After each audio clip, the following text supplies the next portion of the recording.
മനുഷ്യനുണ്ടായിരിക്കേണ്ട ഏറ്റവും വലിയ കഴിവ്, അത് നമ്മുടെ ജീവിതം നമുക്ക് കിട്ടണമെങ്കിൽ, നമ്മൾ ആഗ്രഹിക്കുന്ന ജീവിതം നമുക്ക് കിട്ടണമെങ്കിൽ എന്ത് കഴിവാണ് നമ്മൾ ഉണ്ടാക്കേണ്ടത്? നമ്മുടെ ജീവിതത്തിൽ എന്തിനെ ഫോക്കസ് ചെയ്താൽ നമ്മുടെ ജീവിതത്തിൽ ആഗ്രഹിക്കുന്നതൊക്കെ ഉണ്ടാക്കാൻ പറ്റും? അത് ഞാൻ ആത്മവിശ്വാസം, എൻ്റെ ട്രെയിനിങ്സ് അതാണല്ലോ, ആത്മവിശ്വാസം ഉണ്ടാക്കി കൊടുക്കുക. ആത്മവിശ്വാസമാണോ നമ്മുടെ ജീവിതത്തിൽ നമ്മൾ ഉണ്ടാക്കിയിരിക്കേണ്ട ഏറ്റവും വലിയ കഴിവ്? ആണോ? ഞാൻ പറയാമല്ല. പിന്നെ ഇപ്പം എന്താ? പിന്നെ വിദ്യാഭ്യാസമാണോ? ഒരുപാട് പഠിച്ചു കഴിഞ്ഞാൽ എൻ്റെ അഭിപ്രായത്തിൽ അതുമല്ല. പിന്നെ എന്താ നമ്മുടെ ലക്ഷ്യത്തിലേക്ക് എത്താൻ? എനിക്ക് എൻ്റെ ജീവിതത്തിൽ മനസ്സിലായത് എന്താണെന്നറിയോ? ഡിസിപ്ലിൻ, അച്ചടക്കം.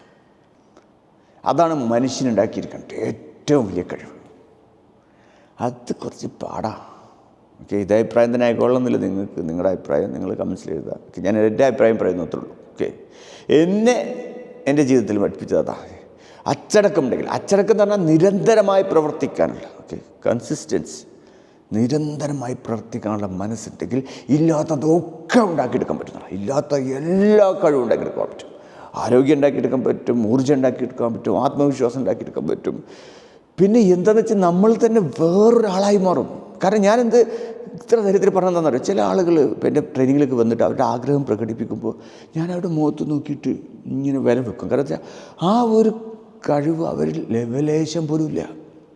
അവർ പറയണെന്തോ നമ്മുടെ ബുദ്ധിക്ക് നിരക്കണില്ല, അത് ഇയാളെ കൊണ്ട് പറ്റുന്നുള്ളത്. ഇയാളിങ്ങനെ ഇപ്പോൾ ഇതാവും. എന്നാലും ഞാനത് പറയില്ല, കാരണം ഞാൻ അവർക്കതൊരു വിഷമമായാലും വെച്ചിട്ട്.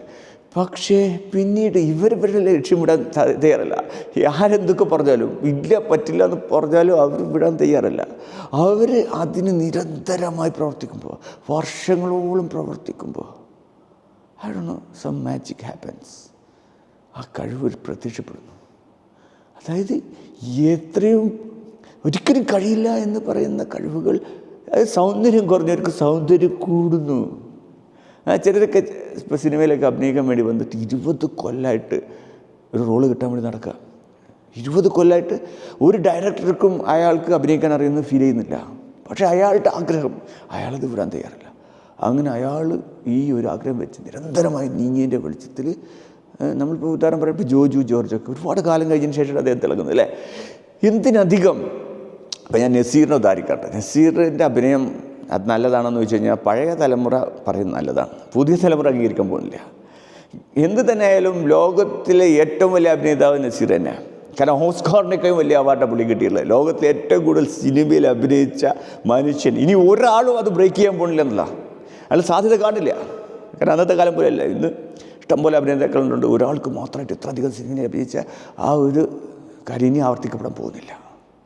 അപ്പോൾ അത്രയ്ക്കും നല്ല അഭിനയമായിട്ട് അദ്ദേഹം മറ്റു ജനങ്ങളെ ബോധ്യപ്പെടുത്തിയിട്ടുണ്ടെങ്കിൽ എന്നാലോചിക്ക്, നിരന്തരമായ പ്രവർത്തനത്തിൽ മനുഷ്യരുണ്ടല്ലോ, മറ്റു മനുഷ്യരുടെ ചിന്താഗതികൾ നമുക്ക് അനുഗ്രഹമായി മാറും. അവർ പറയും, ഇതാണ് അഭിനയം, ഇതാണ് പ്രസംഗം, പുതിയ പ്രസംഗത്തിൻ്റെ രീതികൾ, പുതിയ അഭിനയത്തിൻ്റെ രീതികൾ. എന്തിന് സൗന്ദര്യം. ഇപ്പോൾ നമ്മൾ ഉദയനായ തരത്തിൽ സരോജ് കുമാർ അല്ലേ, സരോജ് കുമാറിന് നായകനാവണം. പക്ഷേ ഡയറക്ടറായിട്ടുള്ള ഉദയൻ അത് ഫീൽ ചെയ്യുന്നില്ല. കേട്ടോ, എങ്ങനെ നിനക്ക് നായകനോ, നീ എങ്ങനെ നായകനാവും, നിന്നെ കാണില്ല എന്നുള്ള കൊലത്ത് ചോദിച്ചപ്പോൾ എന്താണ് സൂരജ് കുമാർ എന്ന് പറഞ്ഞ് മേക്കപ്പ് ഇട്ടാൽ മതി. അപ്പോൾ നിരാശയോട് കൂടിയിട്ട് ഒരു കാര്യം പറഞ്ഞില്ല, എന്താ എടോ മേക്കപ്പിനൊരു പരിധിയില്ലേ. അപ്പോൾ ആ പരിധിയിൽ വിശ്വസിക്കാൻ സരോജ് കുമാർ തയ്യാറായിരുന്നില്ല. പിന്നെന്താ സംഭവിച്ചു? സരോജ് കുമാർ നായകനായില്ലേ. അങ്ങനത്തെ കണ്ടമാനം സരോജ് കുമാർമാരെ നമുക്ക് സിനിമയിൽ കാണാൻ പറ്റും. അതായത് നമ്മൾ സൗന്ദര്യം എന്ന് പറഞ്ഞ സങ്കല്പം മാറ്റി തിരുത്തി കുറച്ച് ആൾക്കാർ ഇല്ലേ, ഒരുപാട് പേര്. ഞാൻ പെട്ടെന്ന് നോക്കുമ്പോൾ ഇപ്പോൾ ധനുഷ്, പിന്നെ വിജയ് സേതുപതി, ഇങ്ങനെ കുറേ ആൾക്കാർ എൻ്റെ മനസ്സിൽ വരുന്നത്. മലയാളത്തിലുണ്ട്, ഇഷ്ടംപോലെ ആൾക്കാരുണ്ട് അല്ലേ. മമ്മൂട്ടിയുടെ സൗന്ദര്യം പിന്നീടുണ്ടായതാ. അത് അദ്ദേഹത്തിൻ്റെ ഫസ്റ്റ് സീൻ കണ്ടാൽ മനസ്സിലാവും. മോഹൻലാൽ സൗന്ദര്യം പിന്നീടുണ്ടായതാ അല്ലേ. ഇഷ്ടംപോലെ ആൾക്കാരുണ്ട്. ഞാൻ ഓരോരുത്തർ പേര് പറയുന്നില്ല. നിങ്ങൾക്ക് ആരെങ്കിലും മനസ്സിൽ വരുന്നുണ്ടെങ്കിൽ നിങ്ങൾ പറ. അപ്പോൾ ഇതാണ് മനുഷ്യൻ. ഓക്കെ, ഞാൻ വിശ്വസിക്കുന്നത് എന്താ അറിയോ, മനുഷ്യൻ്റെ ഉള്ളിൽ ദൈവം കുടികൊള്ളുന്നുണ്ട്. ഓക്കെ, ഞാൻ ദൈവം എന്നുള്ള പദം കേൾക്കുമ്പോഴേക്കും ചിലർക്ക് ഞാൻ എന്തുകൊണ്ട് ദൈവത്തിൻ്റെ പുറകെപ്പെടും. ഞാൻ ദൈവം എന്നുള്ളത് ഉദ്ദേശിക്കുന്നത് എന്താ വെച്ചാൽ, ഇപ്പോൾ ജനറ്റിക്കലി ഇപ്പോൾ നമ്മൾ കേട്ടിട്ടുള്ള 99% കഴിവുകളും പുറത്തേക്ക് വന്നിട്ടില്ല എന്നാണ് മനുഷ്യരെ. ഇത് ശരിയാണോ തെറ്റാണോ എന്ന് വെച്ച് കഴിഞ്ഞാൽ എനിക്ക് ബോധ്യമാണ്. കാരണം എന്താ വെച്ചാൽ ഞാൻ കഴിഞ്ഞ 50 വർഷത്തിനുള്ളിൽ മനുഷ്യർ കാട്ടിക്കൂട്ടിയതൊക്കെ കണ്ടിട്ടുണ്ട്.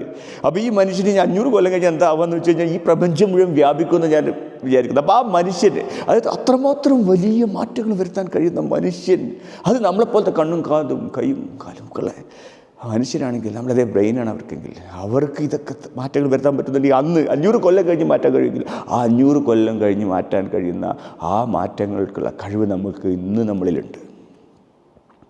അതിനെ നമുക്ക് പുറത്തേക്ക് കൊണ്ടുവരാൻ പറ്റുമോ? ആ വിശ്വാസം, ദാറ്റ് ഈസ് എവറിത്തിങ്. എന്തൊക്കെ വേണോ അതൊക്കെ പ്രത്യക്ഷമാവും, നോ ഡൗട്ട് അബൌട്ട് ഇറ്റ്. ഞാൻ ഇഷ്ടംപോലെ കണ്ടിട്ടുണ്ടത്, നിങ്ങൾക്കും അറിയാം.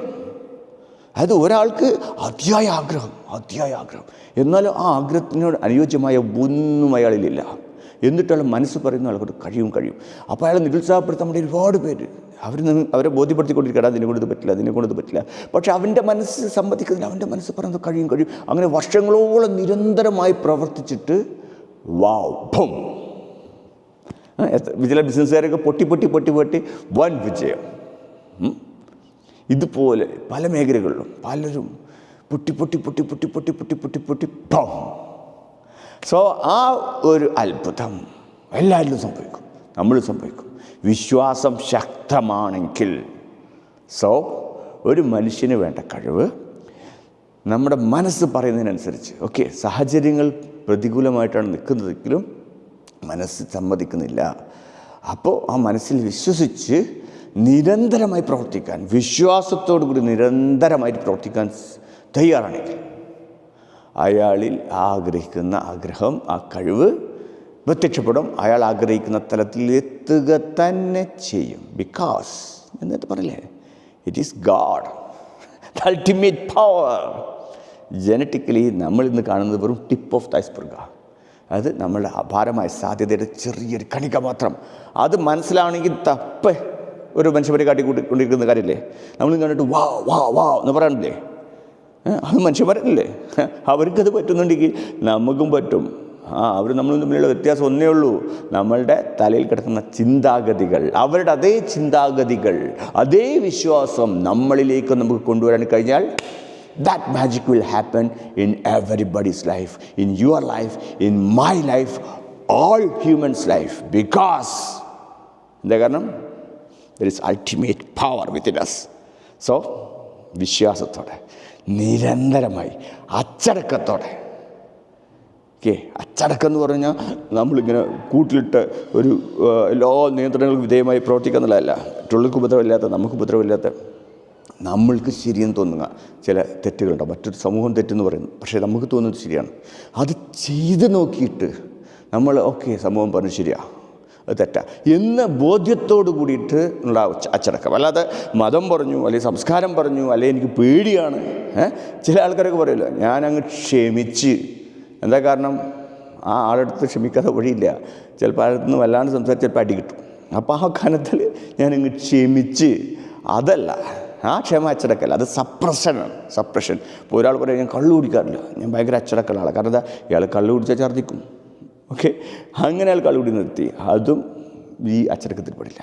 അച്ചടക്കം എന്ന് പറഞ്ഞാൽ നമുക്ക് എല്ലാ അർത്ഥത്തിലും അത് ചെയ്യാനുള്ള കഴിവുണ്ട്. പക്ഷേ എനിക്ക് ബോധ്യപ്പെട്ടു അതെൻ്റെ പുരോഗതിക്ക് തടസ്സമായിട്ടുള്ള കാര്യമാണ്. സോ ഞാനത് ചെയ്യാൻ പോകുന്നില്ല, അത് ചെയ്യുന്നില്ല. That's it. Because the important thing, എൻ്റെ ജീവിതത്തിൽ ഏറ്റവും ഇമ്പോർട്ടൻ്റ് ആയ കാര്യം എന്താണ്? എൻ്റെ ജീവിതം, എൻ്റെ സ്വപ്നങ്ങൾ. ഞാൻ ഈ ഭൂമിയിൽ വന്നിട്ടുള്ള എൻ്റെ തലയിൽ കിടക്കുന്ന, എന്നെക്കൊണ്ട് കഴിയുമെന്ന് എൻ്റെ മനസ്സ് നിരന്തരമായി പറഞ്ഞുകൊണ്ടിരിക്കുന്ന ആ സംഭവം നടപ്പിൽ വരുത്തിയിട്ട് വേണം എനിക്ക് ഈ ഭൂമിയിൽ നിന്ന് പോകാൻ എന്നുള്ള ഉറച്ച വിശ്വാസം. അതിനു വേണ്ടിയുള്ള നിരന്തരമായ പ്രവർത്തനം, അതാണ് അച്ചടക്കം. സോ ആ അച്ചടക്കത്തോടു കൂടി നിരന്തരമായി പ്രവർത്തിക്കുക. നിങ്ങളുടെ മനസ്സാക്ഷിക്ക് ശരിയെന്ന് തോന്നുന്ന കാര്യങ്ങൾ ശരി ചെയ്തുകൊണ്ട് നിരന്തരമായി പ്രവർത്തിക്കുക. അങ്ങനെ മുന്നോട്ട് പോകാം. എത്തിയിരിക്കും 100 വട്ടം.